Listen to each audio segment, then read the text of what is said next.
Timóteo, capítulo 4, nós vamos ler os versículos de 1 a 5.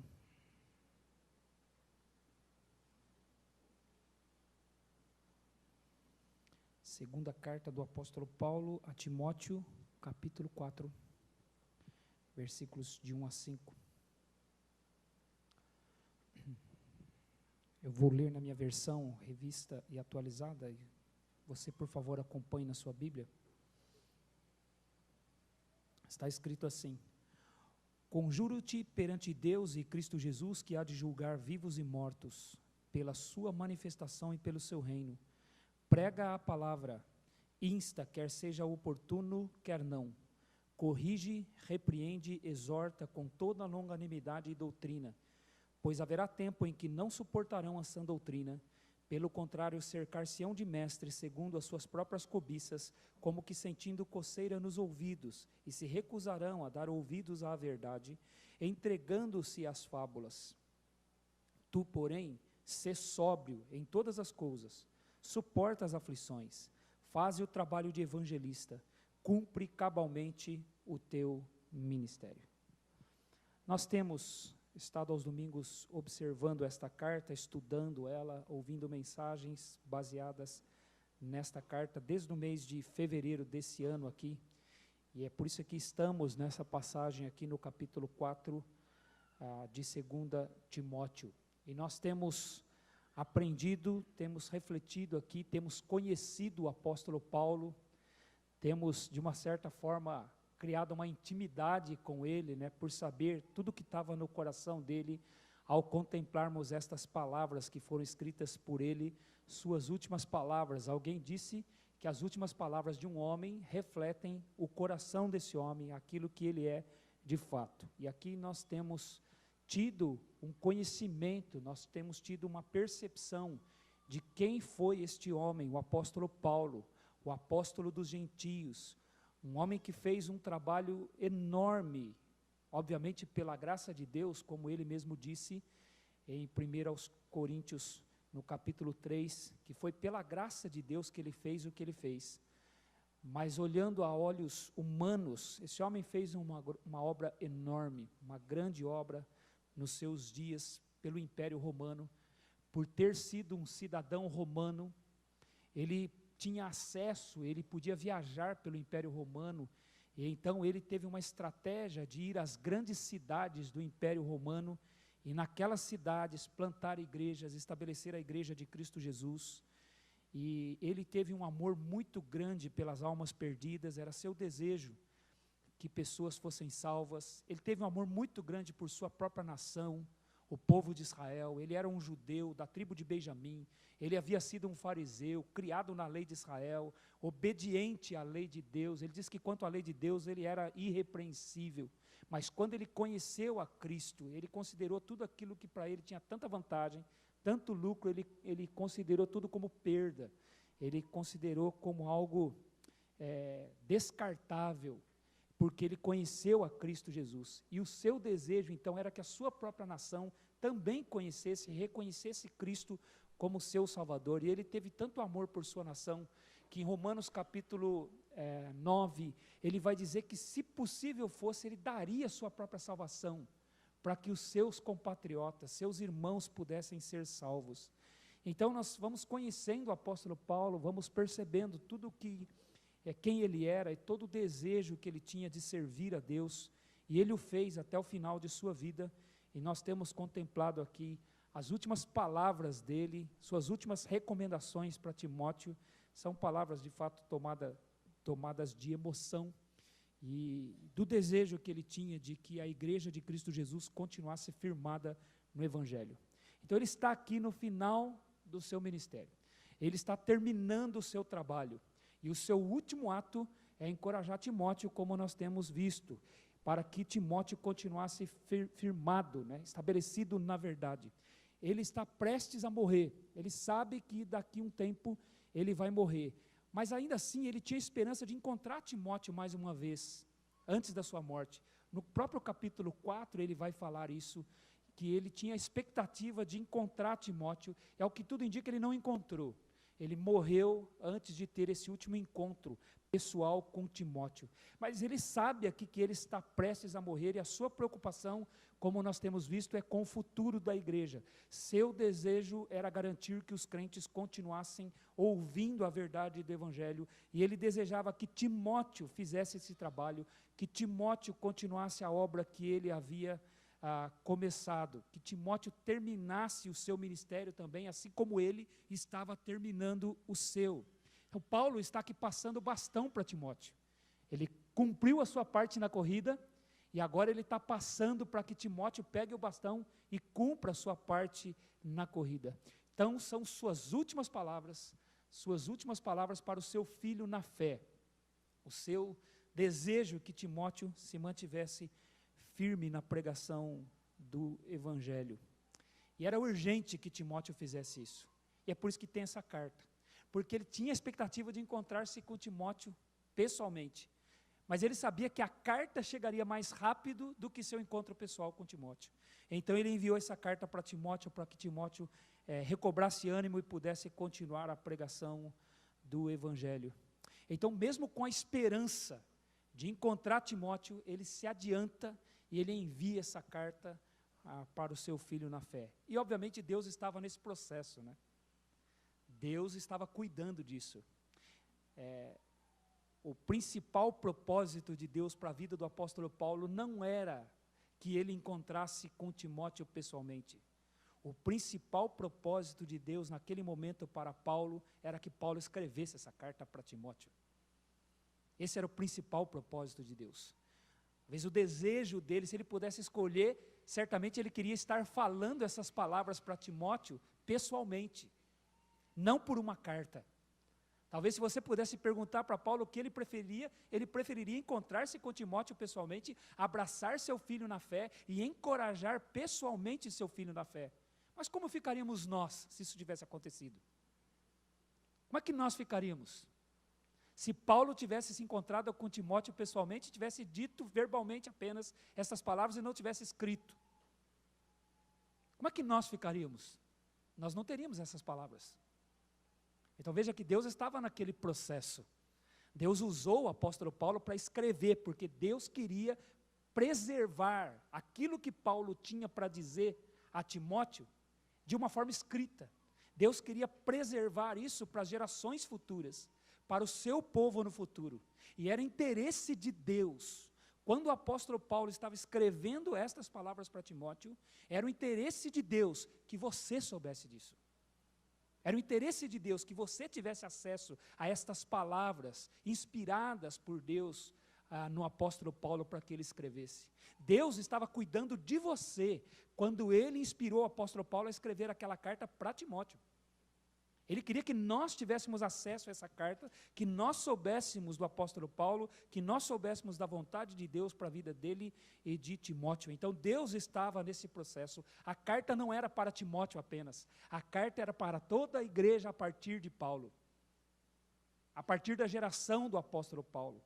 A carta era para nós. Então Deus preservou essa carta, incluiu esta carta na Escritura, preservou essa carta por gerações, para que ela pudesse chegar até nós, porque Deus deseja que nós estejamos firmados no mesmo conteúdo que Ele desejava que Timóteo estivesse firmado. Então esta carta, ela vai falar especialmente nesta porção aqui do capítulo 4, sobre a importância da pregação para a vida da igreja. Paulo está falando de algo aqui que é vital para a vida da igreja, é o que a igreja ouve em seus cultos e em suas reuniões. É o que é dito no púlpito da igreja. Esse texto trata sobre o que é dito no púlpito da igreja. Meus irmãos, o que é dito no púlpito da igreja ou firma a igreja na verdade, ou afasta a igreja para as mentiras. O púlpito, ele só tem um de dois efeitos. Ou ele firma a igreja na verdade, ou ele empurra a igreja para as mentiras. Não existe pregação neutra. Não existe mensagem neutra, não existe mensagem sem um sentido, ela caminha sempre em um de dois sentidos, ou traz a igreja para a verdade de Deus, ou empurra a igreja para as mentiras de Satanás, para os enganos dos próprios corações dos homens. E era com isso que Paulo estava preocupado. Ele desejava que a igreja se mantivesse na verdade.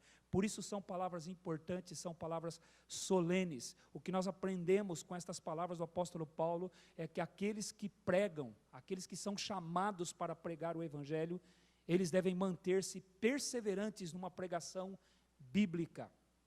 Nós temos que nos deparar com essa realidade, meus irmãos. Nós temos que lidar com isso. Nem toda pregação que se diz do evangelho é bíblica. Nem toda pregação que se diz do evangelho é de fato do evangelho. Nós temos que lidar com isso. O fato de alguém ler o texto bíblico, dizer algumas palavras citando Deus, citando passagens bíblicas, e concluir com uma oração em nome de Jesus Cristo, não faz o que ele disse ser bíblico. Nem porque uma pessoa abriu a Bíblia, discorreu algumas palavras, orou no final, aquilo que ele pregou é bíblico, aquilo que ele pregou é a verdade, e na verdade, meus irmãos, a mentira que está sendo dita, está tendo a Bíblia como uma falsa sustentação. As pessoas estão dizendo mentiras e usando a Bíblia, abrindo a Bíblia, interpretando a Bíblia ao gosto das pessoas. E as pessoas pensam que o que elas estão ouvindo é verdade, mas não é verdade. Então Paulo queria que Timóteo continuasse firmado na verdade, pregando a verdade até o fim de sua vida, como ele, o apóstolo Paulo, estava fazendo. Então Paulo fala com Timóteo aqui de uma forma especial nesse momento. É como se Paulo tivesse parado o que ele estava escrevendo e tivesse dizendo: Timóteo, vou resumir para você tudo agora. Timóteo, preste atenção agora. De tudo que eu tenho dito para você nessas duas cartas que eu te escrevi, preste atenção no que eu vou dizer agora. É como se Paulo tivesse parado. Fico imaginando, irmãos, talvez ele parou ali, talvez enxugou seu suor, ele estava lá naquela prisão, provavelmente lá em Roma, a prisão de Mamertina. Talvez ele tenha parado ali, tenha refletido e tivesse dito: Timóteo, o que eu vou escrever agora, preste atenção, Timóteo. É a sua tarefa, é a sua principal tarefa. Por isso que ele diz assim: conjuro-te perante Deus e Cristo Jesus, que há de julgar vivos e mortos, pela sua manifestação e pelo seu reino. Prega a palavra.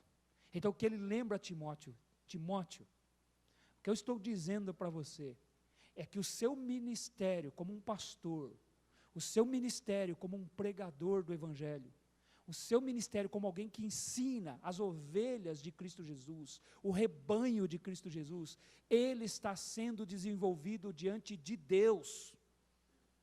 Deus é testemunha, Deus vai julgar o seu ministério, Timóteo. Fico imaginando como se Paulo tivesse parado, respirado e pensado bem e escrito essas palavras para Timóteo. Era uma lembrança para Timóteo de que ele estava sendo avaliado por Deus. Timóteo haveria de prestar contas a Deus pelo que ele estava fazendo. Era diante de Deus que ele estava ensinando, era diante de Deus que ele estava pregando, era diante de Deus que ele estava aconselhando, era diante de Deus que ele estava pastoreando a igreja de Cristo, era diante de Deus que ele estava cuidando do rebanho de Cristo Jesus. Deus era a principal testemunha de tudo o que Timóteo estava fazendo. Deus era o juiz que há de julgar todos os pregadores do evangelho. Então Timóteo teria que se deparar diante daquele que julga vivos e mortos. Então a pregação é uma pessoa falando em nome de Deus. Por isso que é muito sério. Deus vai julgar cada pregador. Deus vai julgar cada pessoa. Eles hão de prestar contas a Deus pelo que disseram as ovelhas de Deus, pelo que disseram ao rebanho de Deus.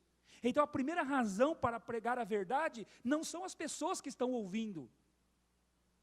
A primeira razão para ensinar a verdade é aquele que mandou pregar-se a verdade. O primeiro compromisso de um pregador, meus irmãos, não é com pessoas. O primeiro compromisso de um pregador não é agradar as pessoas, não é satisfazer as pessoas, não é fazer com que as pessoas se sintam bem consigo mesmas, não é fazer com que as pessoas se sintam felizes a seu próprio respeito. O primeiro compromisso de um pregador é com Deus. Deus é o juiz que haverá de julgá-lo. O apóstolo Paulo falou isso aos Coríntios no capítulo 4 da sua primeira carta. Ele diz: importa que os homens nos considerem como despenseiros de Deus, mordomos de Deus, que cuidam das coisas de Deus para Deus. É isso que significa a palavra despenseiros. E ele diz: importa que os homens nos vejam assim, como pessoas que cuidam das coisas de Deus, não das coisas dos homens. E ele diz: o que se espera de cada um dos despenseiros é que cada um deles seja encontrado fiel. Fiel a quem? A Deus. Fiel àquele que chamou, aquele que enviou para serem pregadores do Evangelho. Então Deus quer encontrar os despenseiros fiéis a Ele, e não fiéis às pessoas que os estão ouvindo. A primeira fidelidade do pregador é para com Deus, é para com a sua palavra. E aí então o apóstolo Paulo vai dizer em 1 Coríntios capítulo 4, ele vai dizer assim: a mim não se me dá de ser julgado por vós. Ele diz: eu não estou preocupado com o julgamento de vocês. Não que ele não se preocupasse com as pessoas. O que ele estava dizendo é: eu não prego para agradar vocês, em 1 Coríntios. A mim muito pouco se me dá de ser julgado por vós, nem eu tampouco me julgo. Quem me julga é o Senhor. Ele vai dizer em 1 Coríntios capítulo 4. Agora, por que ele lembra isso, Timóteo, meus irmãos? Porque pregadores, meus irmãos, pregadores sofrem da tentação de pregar para agradar pessoas. Pregadores sofrem da tentação de pregar para que as pessoas gostem deles. Nós sofremos desse mal. E é interessante que pregadores não encontram-se com Deus ao final do culto, e Deus cumprimentando-os, dizendo: olha, parabéns, gostei muito da sua mensagem de hoje. Estou muito satisfeito com o que você pregou hoje. Deus não faz isso. Ele não vem a mim no final do culto e dizer: parabéns, Clodoaldo, você foi muito fiel a mim hoje, eu estou muito satisfeito com você, tenha uma semana tranquila.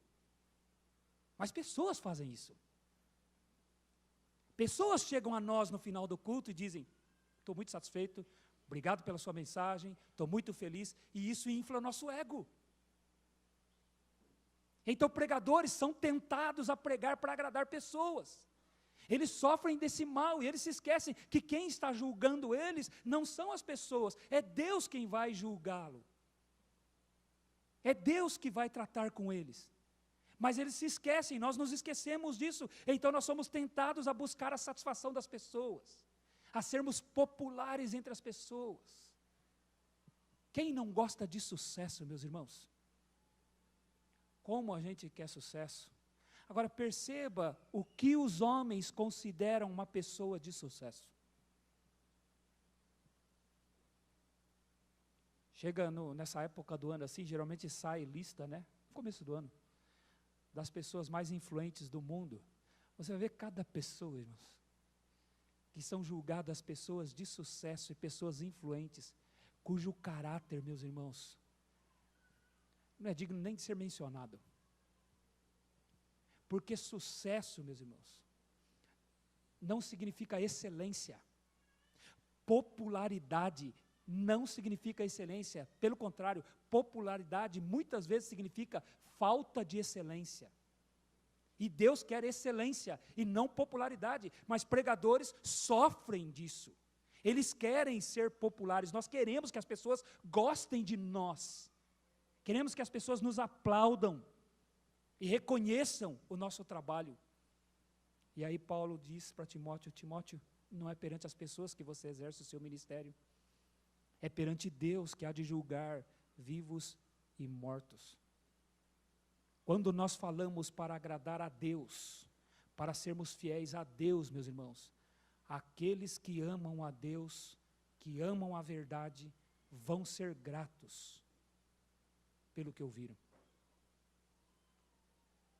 Porque eles estão ouvindo pessoas que falaram para agradar a Deus. E como eles amam a Deus, eles serão gratos pelo que ouviram. Então Paulo lembra Timóteo aqui que Deus é quem estava avaliando o seu trabalho como um pastor, o seu trabalho como alguém que estava cuidando do rebanho de Deus. Por isso pregadores têm que ser perseverantes. Nós já vimos os versículos 1 e 2, né? O versículo 1, porque ele haveria de ser julgado por Deus, prestar contas a Deus, porque é Deus quem avalia o seu ministério. E no versículo 2, pregadores têm que ser perseverantes, porque esta é a necessidade das pessoas.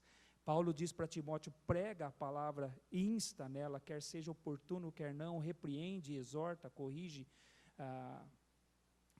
repreende e exorta com toda a longanimidade e doutrina. Timóteo deveria então pregar o tempo todo. E instar significa estar sempre pronto para pregar. E aproveitando as oportunidades, pregando quando a ocasião é boa e pregando quando a ocasião não é boa. Quem ama a palavra de Deus, irmãos, ele quer falar a palavra de Deus o tempo todo. Ele vai falar a palavra de Deus o tempo todo. Todo assunto ele tem um versículo para encaixar.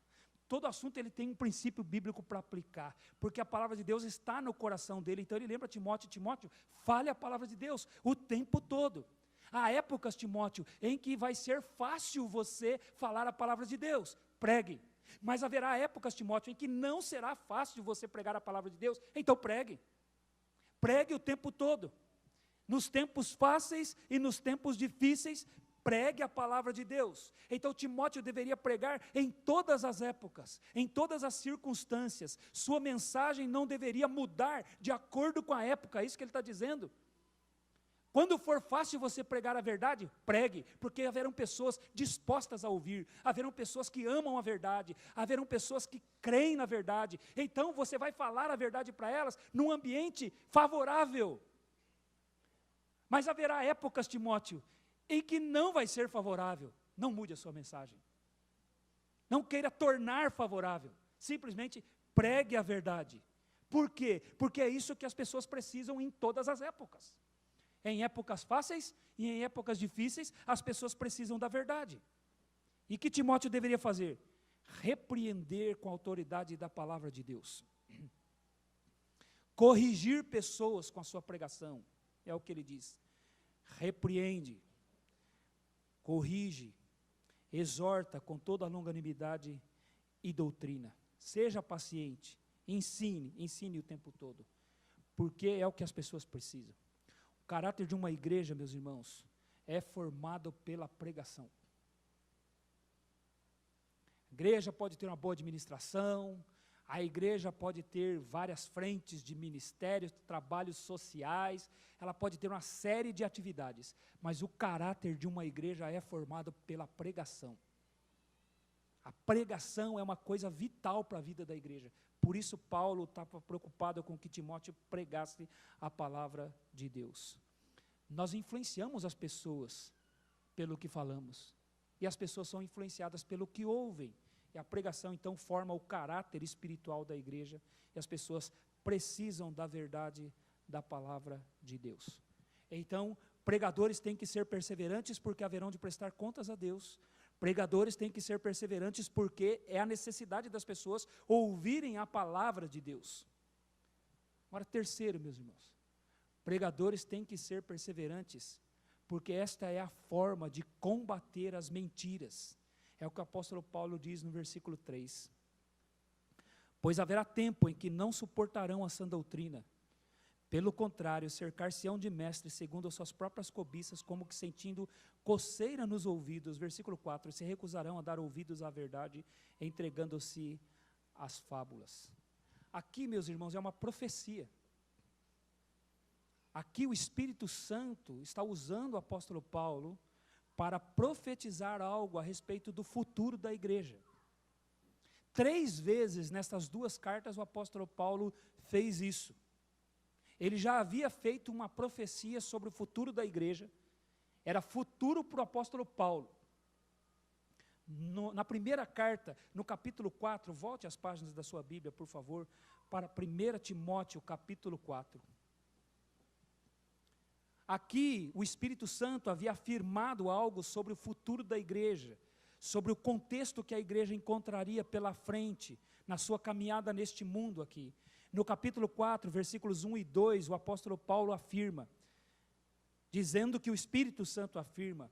Ora, o Espírito afirma expressamente que nos últimos tempos alguns apostatarão da fé por obedecerem a espíritos enganadores e a ensinos de demônios, pela hipocrisia dos que falam mentiras, que têm cauterizado a própria consciência.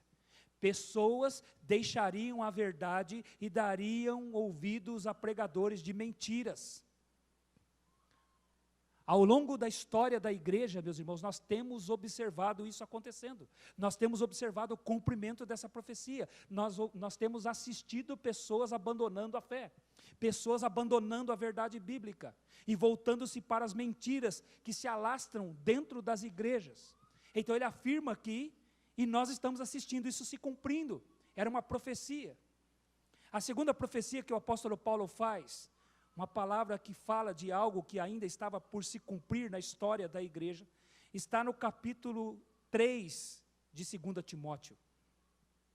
No capítulo 3, a partir do versículo 1 até o versículo 5, ele diz assim: sabe, porém, isto, nos últimos dias sobrevirão tempos difíceis, pois os homens serão egoístas, avarentos, jactanciosos, arrogantes, blasfemadores, desobedientes aos pais, ingratos, irreverentes, desafeiçoados, implacáveis, caluniadores, sem domínios de si, cruéis, inimigos do bem, traidores, atrevidos, enfatuados, antes inimigos dos prazeres que amigos de Deus, tendo forma de piedade, negando-lhe entretanto o poder.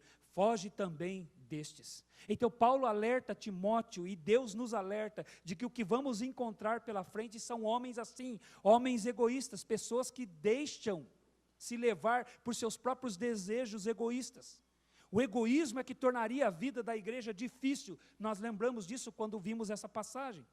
As pessoas andariam pelo amor ao dinheiro, as pessoas andariam marcadas pelo orgulho, as pessoas andariam marcadas pela desobediência aos pais, as pessoas andariam marcadas por sua falta de afeto natural umas para com as outras. E não é isso que nós temos assistido à nossa volta? Nós não temos visto essa profecia se cumprindo nos nossos dias, nos dias da igreja? Pessoas que têm mais, são, como ele diz aqui, mais desejo por obter prazer pessoal do que qualquer coisa relacionada a Deus. Antes amigos dos prazeres do que amigos de Deus. É nesse contexto que a igreja tem desenvolvido o seu ministério. E aí aqui no capítulo 4, versículos 3 e 4, o apóstolo Paulo então fala a sua terceira profecia. Haverá um tempo, ele está colocando no futuro aqui, pois haverá tempo em que não suportarão a sã doutrina. Era futuro para o apóstolo Paulo, presente para nós. Era futuro para ele, o tempo futuro para ele, para nós é o tempo presente. E ele diz que as pessoas, então, não tolerariam a sã doutrina. O que Paulo está dizendo é que nós vamos encontrar, irmãos, pessoas que não suportam ouvir a sã doutrina.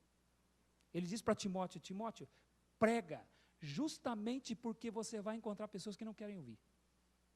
Prega a palavra, as pessoas não suportam ouvir a palavra.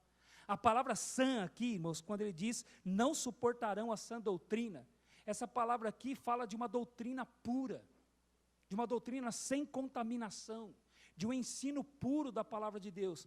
Essa palavra sã, ela é tradução de uma palavra grega, de onde nós tiramos a nossa palavra higiene.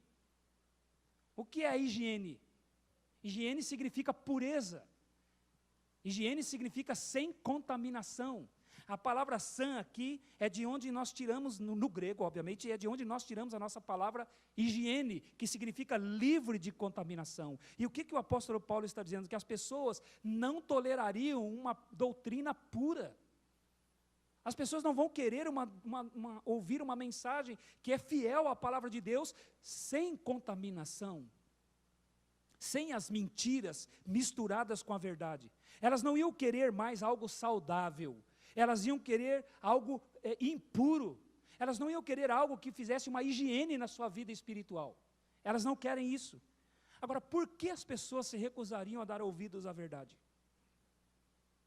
Qual é a razão das pessoas não quererem algo que é puro? Qual é a razão das pessoas não quererem algo que é bom para as suas vidas? Porque a verdade da palavra de Deus, meus irmãos, ela sempre aponta para os nossos pecados. Ela sempre aponta para os nossos erros. Ela sempre diz que existem muitas coisas erradas na nossa vida, e das quais Deus quer nos purificar. Deus quer nos santificar. Veja o que ele disse no versículo 2, prega a palavra. E se você pregar a palavra, o que você vai fazer? Corrigir as pessoas, repreender as pessoas. E isso não é gostoso, não é saboroso, não é prazeroso eu ser corrigido, não é prazeroso eu ser repreendido. Corrigir, como nós ouvimos, significa sentenciar. Corrigir é uma palavra forte, é um verbo forte, que significa mostrar para a pessoa o erro dela, mostrar para a pessoa o pecado dela, e repreender essa pessoa, expor o erro dela, e o verbo significa expor severamente, com firmeza, com dureza, com força. É isso que significa o verbo corrigir. E ele disse que, pregando a verdade, também ele repreenderia a pessoa. E repreender significa exaltar o pecado da pessoa. Não exaltar no sentido de dignificar. Exaltar no sentido de que a pessoa possa ver, possa enxergar, ou seja, é separar o pecado dela, trazer o pecado dela à luz, para que ela possa enxergar, e assim possa se arrepender. Isso é a sã doutrina, é o que a sã doutrina faz. Mas as pessoas não querem a sã doutrina. Há pessoas que não querem a verdade. E por que elas não querem a verdade? Porque a verdade me diz quem eu sou de verdade. Ela não mente para mim. Ela revela para mim quem eu sou. Ela revela meu coração, minha necessidade de correção o tempo todo. Ela revela a nossa natureza. E a nossa natureza, meus irmãos, não é bonita. Mas essa é a verdade, a única que tem. Não tem outra. Então o apóstolo Paulo diz, pregue, Timóteo, porque as pessoas não vão querer ouvir. Não vão querer ouvir a verdade. E o que é a verdade, meus irmãos? Como disse Tiago no capítulo 1, versículo 22, a verdade é um espelho. Um espelho que é colocado diante de mim para que eu possa me enxergar. É por isso que Tiago vai dizer no capítulo 1 da sua carta, a partir do versículo 22, meus irmãos, tornai-vos, pois, praticantes da palavra e não somente ouvintes, porque alguém que é somente ouvinte da palavra, aliás, ele vai dizer, tornai-vos, pois, praticantes da palavra e não somente ouvintes, enganando-vos a vós mesmos. Porque se alguém é ouvinte da palavra e não praticante, é semelhante ao homem que foi, olhou seu rosto no espelho e saiu e se esqueceu como era. A verdade é um espelho que é colocado diante de mim e eu me enxergo naquilo. E a imagem que eu vejo não é bonita. Ela me mostra como eu sou. Ela revela para mim quem eu sou. E as pessoas não querem se deparar com isso. As pessoas querem enganar-se a si mesmas. E é por isso que as pessoas rejeitam a sã doutrina, ele está dizendo aqui. Porque elas não querem lidar com seus pecados. Na verdade, elas querem mantê-los escondidos. Elas não querem tratar seus pecados. Então elas preferem mentir para si mesmas, dizendo que elas não são tão pecadoras assim. Que nós não somos tão maus assim. Agora, por que a palavra de Deus nos diz tanto que nós somos pecadores? Por que quando eu chego para a palavra de Deus, ela me lembra que eu sou pecador? Meus irmãos, quando eu leio o profeta Jeremias, começo a ler a profecia do profeta Jeremias, eu falo, meu Deus do céu, não sei como que esse homem sobreviveu 40 anos pregando. Quiseram matar ele. Aliás, quando você lê o começo do livro de Jeremias, Deus fala, Jeremias, eu te chamei para ser profeta às nações. Você vai condenar reis, vai condenar príncipes, vai condenar povos. E aí ele disse, Senhor, eu não passo de uma criança, envia outra, eu não quero ir pregar. Aí ele disse, não te digas, não passo de uma criança, porque eu te escolhi quando você estava no ventre da sua mãe e te designei profeta para as nações. Eu colocarei a minha palavra na tua boca e você vai dizer a verdade em meu nome. E eu serei contigo. E ninguém vai pôr a mão em você. Aí então Deus tinha um trato com Jeremias. Você fala a minha palavra e eu cuido da sua vida. Aí quando você começa a ler, irmãos, logo no começo Jeremias já é amarrado num tronco e chicoteado à luz do dia. Aí dá a impressão que Jeremias cumpriu a parte dele, mas Deus não cumpriu a dele. Mais adiante, Jeremias é lançado numa cisterna seca, só com lodo, e ele fica atolado até metade do seu corpo, e fica lá. Aí você fala, Senhor, o Senhor não falou que ia cuidar dele? Ele está pregando a tua palavra fielmente, o Senhor não está cuidando deles? Aí Deus diz, eu estou cuidando. Ele não morreu? Eu só garanti que ele não ia morrer. E ele prega por 40 anos. Fiel à palavra de Deus. E quando eu leio o profeta Jeremias, Deus me lembra do meu pecado, do primeiro ao último capítulo. E o profeta Ezequiel? Quando eu leio o profeta Ezequiel, irmãos, quando eu chego no capítulo 16, eu falo, meu Deus do céu. O profeta Ezequiel, eu não sei como é que aguentaram a mensagem dele. Só de ler o capítulo 16 é insuportável. Só de ler o que está escrito sobre mim no capítulo 16. Agora, por que Deus faz isso? Porque Deus nos lembra o tempo todo que nós somos pecadores. Porque Ele faz isso na palavra dEle. Ele faz isso porque a palavra dEle é um instrumento de santificação. Não é isso que Jesus disse em João capítulo 17, versículo 17? Pai, santifica-os na verdade, a tua palavra é a verdade. Então, se eu ouço a palavra de Deus, Ele está me santificando. E para me santificar, Ele me lembra dos meus pecados. E a grande obra de Deus na minha vida não é minha felicidade, não é sua felicidade. A grande obra de Deus nas nossas vidas é a nossa santificação. É isso que Ele prometeu fazer. Ele está nos preparando, meus irmãos, para entrarmos no céu dEle. E no céu dEle não entra impureza. No céu dEle não entra pecado. Na presença dEle não vai haver mancha. Ele é perfeito, puro, santo. E quando Ele fala conosco, Ele nos lembra dos nossos pecados, não para nos fazer sentirmos mal, mas porque Ele nos ama. Essa é a verdade da palavra de Deus. Ele nos ama, Ele quer que nós reconheçamos os nossos pecados o tempo todo, para que nós nos arrependamos dos nossos pecados. A semana passada, meus irmãos, eu quero agradecer os irmãos que têm orado pelo meu irmão. Meu irmão, um dos meus irmãos mais velhos, sofreu 3 infartos, está no hospital. A situação é grave. Nós temos nos preparado, entendendo que muito provavelmente o Senhor vai recolher. Esse meu irmão é o primeiro convertido da nossa família. Ele foi a porta de entrada do Evangelho na nossa casa. Foi o primeiro a se converter, na década de 70. E por seu testemunho, sua mensagem, o Senhor foi salvando gente na nossa família. Salvou minha mãe, salvou um outro irmão, salvou outra irmã, foi salvando, de forma que dos 13 filhos da minha mãe, só o mais velho não é convertido. E foi através desse meu irmão. E aí eu estive com ele no hospital, ele na UTI, eu conversando com ele, do lado da cama dele, ele me disse assim, eu estou pronto para partir. Ele disse, eu não fui um crente perfeito, mas eu fui um crente arrependido. Isso é crente, meus irmãos. Isso é ser crente. Não é perfeição, é arrependimento o tempo todo. E ele falou, eu estou em paz. Eu estou em paz, ao ponto do médico dizer para o meu sobrinho que nunca viu um paciente naquele estado com a tranquilidade dele. Em 30 anos de profissão. Porque Deus nos lembra dos nossos pecados? É porque Ele quer nos fazer sentirmos mal? Não, é para que nós tenhamos paz.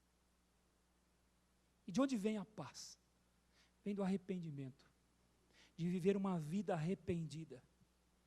Agora, pessoas que não querem lidar com o seu pecado, não querem ouvir a verdade, não suportam a sã doutrina, querem viver escondidas num cristianismo falso, mentiroso, um cristianismo que não fale da necessidade de mudança constante, o que significa um arrependimento constante. Agora tem uma pergunta que nós temos que fazer, irmãos, para o texto.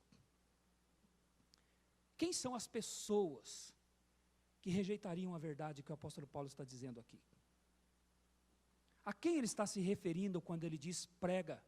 Porque eles não darão ouvidos à verdade, eles rejeitarão a verdade, não suportarão essa doutrina. Quem são estes eles?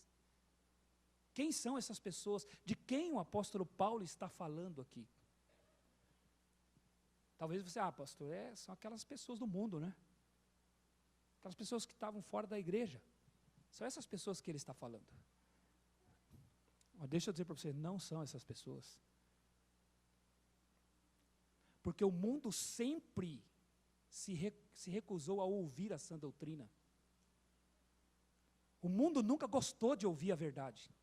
Então o apóstolo Paulo não colocaria no futuro, eles se recusarão a dar ouvidos à verdade. Ele diria, eles estão se recusando a dar ouvidos à verdade, se ele estivesse falando do mundo. Porque o próprio Senhor Jesus disse que o mundo odeia a verdade. Em João capítulo 15, o Senhor vai dizer a partir do versículo 18, se o mundo vos odeia, saiba que primeiro me odiou a mim. Se a mim que sou o Senhor trataram assim, o que não farão de vós que sois servos? Se não ouviram a minha palavra, tampouco ouvirão a vossa. E o mundo me odeia, sabe por que o mundo me odeia? Porque eu tenho falado do seu pecado. Se eu não tivesse falado, o mundo não me odiaria. Mas como eu falei, o mundo não pode ser desculpado pelo seu pecado. E é por isso que o mundo me odeia. Então não era do mundo que o apóstolo Paulo estava falando, porque ele falou no futuro. O mundo sempre foi presente e o mundo sempre odiou a verdade de Deus. Então de quem ele está falando? Sobre quem ele está se referindo? Quem são essas pessoas que não dariam ouvidos à verdade? Paulo está falando de pessoas que no futuro, em relação ao seu tempo, odiaria a sã doutrina. Meus irmãos, é triste isso. Mas o apóstolo Paulo está falando de pessoas dentro das igrejas. Não está falando de pessoas no mundo. Ele está falando de pessoas dentro do movimento cristão. São essas pessoas que estariam na igreja, porque o apóstolo Timóteo estava pregando para a igreja, e ele diz, continua pregando, porque haverá um tempo em que estas pessoas que você está pregando não vão querer ouvir mais a verdade de Deus, não vão mais querer ouvir a verdade de Deus. Não era do mundo que o apóstolo Paulo estava falando, ele estava falando de pessoas que queriam um falso cristianismo, pessoas que estariam dentro das igrejas. Ele estava falando das pessoas que estavam ouvindo Timóteo. E é isso que nós vemos hoje, meus irmãos. Nós estamos assistindo o cumprimento disso que o apóstolo Paulo falou. A própria igreja, chamada de igreja cristã, está rejeitando a sã doutrina. Está rejeitando a verdade de Deus. São pessoas que se dizem crentes em Cristo Jesus, se dizem evangélicas, foram batizadas numa igreja, têm um lugar que frequentam, que se dizem pertencer à igreja de Cristo Jesus, mas são pessoas que não querem ouvir uma mensagem saudável, elas querem ouvir mentiras, um falso cristianismo, elas querem pregadores de mentiras, falsos mestres. É uma dura realidade, mas o movimento evangélico atual está tomado de falsa doutrina, está contaminado de mentiras. As grandes denominações que foram basilares na preservação da sã doutrina, meus irmãos, estão contaminadas por falso ensino. Grandes denominações que eram conhecidas como pessoas de Bíblia, pessoas consistentes na doutrina, estão enfraquecidas, perdendo a consistência bíblica, não suportam 1 e 2 Timóteo, não aguentam uma pregação em 1 e 2 Timóteo.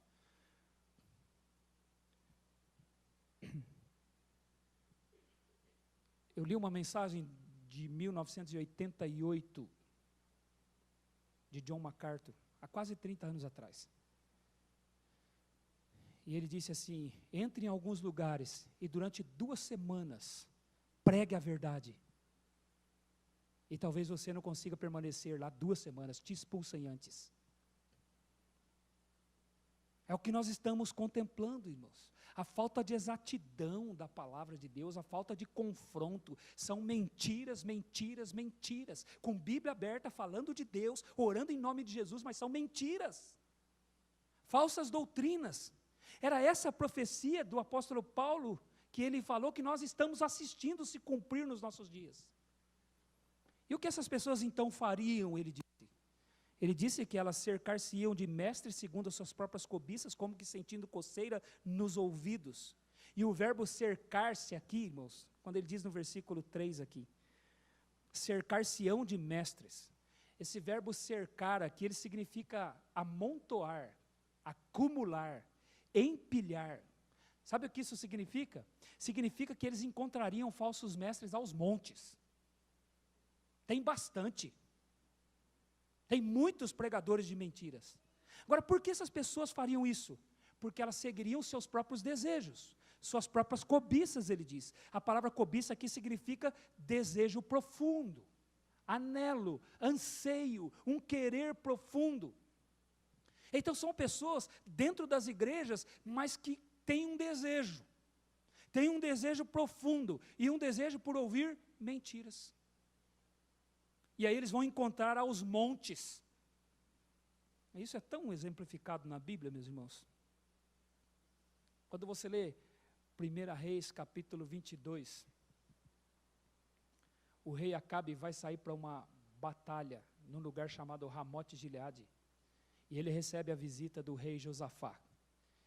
O rei Acabe, rei do norte, o reino de Israel havia sido dividido em reino do norte e reino do sul. O rei Acabe era o rei do norte, e o rei Josafá era o rei do sul, Judá. E ele vai visitar o rei Josafá, e eles se encontram. E quando ele vai visitar o rei Josafá, Josafá está para sair numa batalha em Ramote Gileade contra os sírios, contra a Síria. E aí ele fala para Josafá: você vai vir comigo na batalha? Aí Josafá fala: eu vou. Meu exército vai ser o seu exército. Só que, porém, vamos consultar a palavra do Senhor. Ele fala: você tem como consultar a palavra do Senhor? Ele fala: eu tenho 400 profetas. Tá vendo como é fácil encontrar, irmãos? Tinha 400. Quanto você quer? 400 está bom? Então vamos ouvir. E os 400 profetas, irmãos, falaram coisas boas.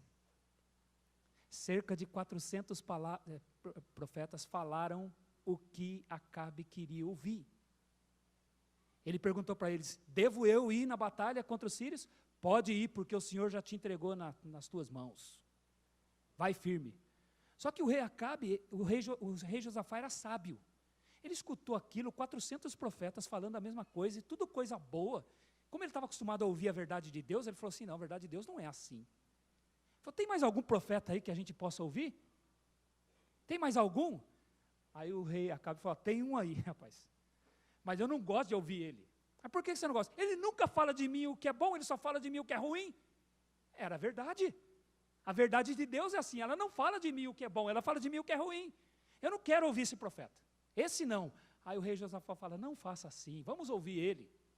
Aí foi: então tá bom, vai, manda chamar o homem lá. Aí vai o camarada dar o recado para Micaías. Era o profeta Micaías. Chegou: Micaías, é o seguinte, o rei Acabe está chamando você lá para você falar a palavra do Senhor para ele. Agora deixa eu já adiantar para você. Os 400 que já falaram só coisa boa. Então seja a tua palavra como a deles. Fala para o rei o que é bom, fica bom para todo mundo, ninguém arruma problema, o rei fica feliz, vai ficar tudo jóia. Vai lá, Micaías, fala o que está todo mundo falando. E aí Micaías disse: tão certo como vive o Senhor, o que ele mandar eu falar, isso falarei. E ele falou para o rei Acabe que o rei Acabe não venceria a batalha, que pelo contrário, ele morreria. E o que o rei Acabe fez? Mandou prender Micaías e tratar ele com escassez de pão e água. Esse é o preço que recebe quem está disposto a falar a verdade. Ele é maltratado. Mas você percebe? Enquanto ele se cercou de 400 mentirosos, tinha um falando a verdade. E é isso que ele diz aqui, que eles cercar-se-iam de mestres, e esse cercar-se aqui significa acumular. Tem um monte, você pode empilhar. Agora ele diz: como que sentindo coceira nos ouvidos, o que isso significa? O que é sentir coceira nos ouvidos? A expressão grega aqui, irmãos, ela fala numa espécie de massagem nos ouvidos. É a ideia de uma massagem delicada nos ouvidos. Já viu como é gostoso você receber uma massagem delicada no ouvido? É uma coisa boa, irmãos, é relaxante. A gente deita assim, aí alguém pega aquele cotonete com aquele algodãozinho assim, e vem no ouvido da gente e devagarinho assim vai mexendo. É prazeroso, isso é antigo já, lá no dias do apóstolo Paulo já existia. Meu irmão conta que numa das viagens dele aí como missionário, ele foi num lugar que tinha uma pessoa que era um coçador de ouvidos. Era uma profissão. Coçador de ouvidos, quem quer coçar o ouvido? Quem quer coçar o ouvido? Aí a pessoa, eu quero. Aí a pessoa deitava, ele vinha e coçava o ouvido dela, e a pessoa até dormia. Gostoso. Coisa boa de ouvir. É isso que o apóstolo Paulo está falando. O falso mestre fala coisa que me relaxa. O falso evangelho me deixa tranquilo. O falso evangelho é como os profetas que Jeremias denunciou, que dizem ao meu povo, paz, paz, fique em paz, vai dar tudo certo para você não vai ter problema nenhum. Deus diz que as pessoas desprezavam ele, mas os profetas chegavam e diziam, olha, Deus não vai fazer mal para você, pode ficar em paz. Coisas gostosas de ouvir, elogios, fagos no ego. Coceira nos ouvidos significa isso, ouvir pensamentos positivos, ouvir que tudo estará bem, mas a verdade não, a verdade ela fala contra mim, a verdade ela me santifica, a verdade ela não me elogia, a verdade mantém lembrança a mim do meu pecado, porque como as pessoas vão lidar com seus pecados se eu ficar mentindo para elas e dizer para elas que tudo está bem? Quando Deus quiser dizer que tudo está bem, vai ser dito que tudo está bem. Mas comumente a verdade confronta os nossos pecados. Então, pregadores de mentira, meus irmãos. Paulo diz aqui, irmãos, nós podemos entender que pregadores de mentira são o juízo de Deus para aqueles que amam a mentira. É um julgamento de Deus. Tem gente pregando mentira porque tem muita gente que ama ouvir mentira. Outro dia nós resolvemos colocar num canal de televisão lá em casa, ficamos assistindo na sala. Eu, Natan e a Patrícia, a gente ficou assistindo. E aí mostrava as pessoas, meus irmãos. A gente ouvia, a gente ficava com vontade de rir. É cômico, é engraçado. Mas eu olhava na plateia, irmãos, não tinha ninguém rindo. As pessoas estavam acreditando naquilo porque elas amam a mentira. Então, se elas amam a mentira, então Deus deixa que surjam pregadores de mentira como um julgamento para elas. E esse é o caráter do nosso Deus. Em Números capítulo 11, meus irmãos, o povo está lá no deserto com Moisés, e eles dizem assim, Moisés, nós estamos com saudade do Egito. Moisés, por que a gente não ficou no Egito? Moisés, lá no Egito tinha carne na nossa panela, lá no Egito a gente tinha alho silvestre, lá no Egito a gente tinha peixe de graça, lá no Egito a gente tinha alhos, cebolas, e aqui, o que a gente tem aqui? A gente tem esse maná, só isso que a gente tem aqui. Eu queria aquilo que estava lá no Egito. E aí o texto diz que o Senhor chegou para Moisés e falou, Moisés, eu estou irado com este povo. Ele está querendo carne. Então diz para ele, para esse povo que ele vai ter carne. E ele não vai ter um dia. Ele não vai ter uma semana. Ele não vai ter 10 dias. Ele não vai ter 20 dias. Durante 30 dias ele vai ter carne. Aí Moisés falou, Senhor, são 600 mil homens de pé. O que significa fora as mulheres e crianças. Aonde a gente vai arrumar carne para todo esse povo? O que o Senhor está dizendo para mim, para eu dizer para o povo que eles vão ter carne? Olha quanta gente. Aí o Senhor disse, Moisés, você está duvidando de mim? Você acha que eu não tenho poder para dar para esse povo que esse povo quer? Eles não querem carne? Eles vão ter carne. Aí o Senhor disse que viriam as codornizes. E o povo ia matar as codornizes, ia comer, porque eles queriam carne, eles iam ter carne. E aí a Bíblia diz que a carne ainda estava no dente deles, eles nem haviam mastigado. E a ira do Senhor se acendeu contra eles, e muitos morreram naquele lugar.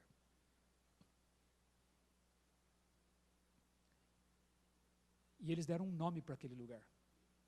Sabe que nome eles deram para aquele lugar? Sepulturas do desejo. Sabe o que significa? Nesse lugar, o desejo dos homens mataram os homens. O que Paulo está dizendo para Timóteo aqui? Que as pessoas teriam pregadores de mentiras porque elas querem. Elas amam a mentira, amam o falso evangelho. Elas cobiçam isso. E então elas se cercam de pregadores de mentira. Pelo ódio à verdade, eles caem na mentira. No versículo 5 diz assim, e se recusarão a dar ouvidos à verdade, entregando-se às fábulas.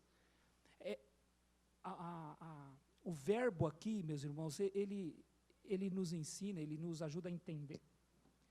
O verbo se recusar aqui, ele está na voz ativa. Significa que a recusa deles foi um ato voluntário.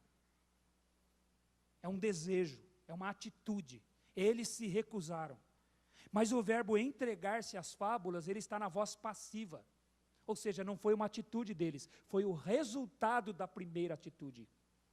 Então o que ele está dizendo é que não existe um espaço neutro. Se você se recusa a ouvir a verdade, automaticamente você vai cair na mentira. Não existe um espaço sem a verdade ou a mentira, não existe um espaço neutro. Se você odeia ouvir a verdade, se você odeia ouvir o verdadeiro evangelho, automaticamente você vai ouvir mentiras. Você vai se entregar às mentiras, porque eles recusaram a dar ouvidos à verdade, eles caem na mentira, eles se entregam às fábulas. Fábula aqui, a palavra grega aqui é mito, significa lendas, coisas falsas, mentirosas.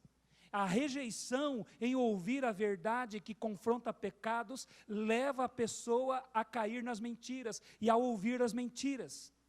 Então veja, não é necessariamente, por assim dizer, um amor à mentira, é o ódio à verdade.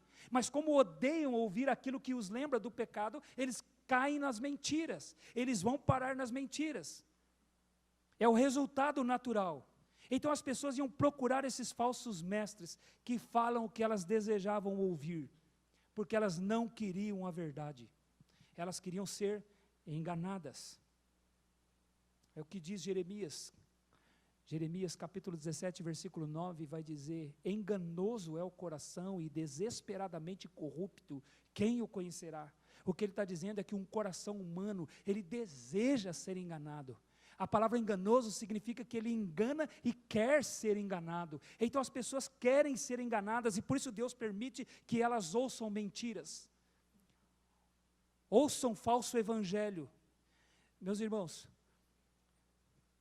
a realidade é esta, ela é difícil para nós, mas eu ouso dizer que nos arraiais chamados evangélicos, no ambiente chamado evangélico, há muito mais mentira sendo ensinada do que verdade. E o grande temor que eu tenho são pessoas que pensam que estão indo para o céu, quando nunca conheceram o evangelho de Jesus Cristo, nunca conheceram a verdade, porque eles não ouvem uma mensagem que confronta pecados, uma mensagem que aponta para a cruz de Cristo, que é a grande solução para os nossos pecados, uma mensagem que confere esperança, uma mensagem que confere consolo. Eles não ouvem, porque amam mentiras. Se dizem crentes, se dizem cristãos, se dizem do evangelho, mas amam mentiras. São estas pessoas que o apóstolo Paulo diz que se recusariam a dar ouvidos à verdade. Não são pessoas do mundo, são pessoas dentro dos arraiais evangélicos. Essa é a realidade com que nós lidamos. Então a pergunta que nós temos que fazer, meus irmãos, para nós, é o que eu quero? O que eu quero ouvir? O que eu quero para a minha vida? O que eu desejo? Eu penso, meus irmãos, o versículo 5, não deu tempo de nós abordarmos hoje, né? Vai ficar para domingo que vem. Mas o versículo 5 vai dizer isso, é um consolo para nós. Eu penso que nós somos a minoria. E nunca vamos ser a maioria. Nunca. Seremos sempre a minoria. Porque eu entendo que nós amamos a verdade, nós queremos ouvir a verdade. Eu entendo que se você tem vindo aqui nesta igreja, você tem desejado servir a Deus nesta igreja, é porque você não faz parte desse grupo de pessoas que rejeitam a verdade, que querem se cercar de pregadores de mentiras. Eu creio que você ama a verdade, e você faz parte de uma minoria. Você faz parte de um grupo pequeno, que nunca vai ser a maioria. Porque falsos mestres têm aos montões, usando Micaías na proporção de 400 por 1. tem aos montões. Se você ama a verdade, você faz parte de uma minoria. Vamos orar?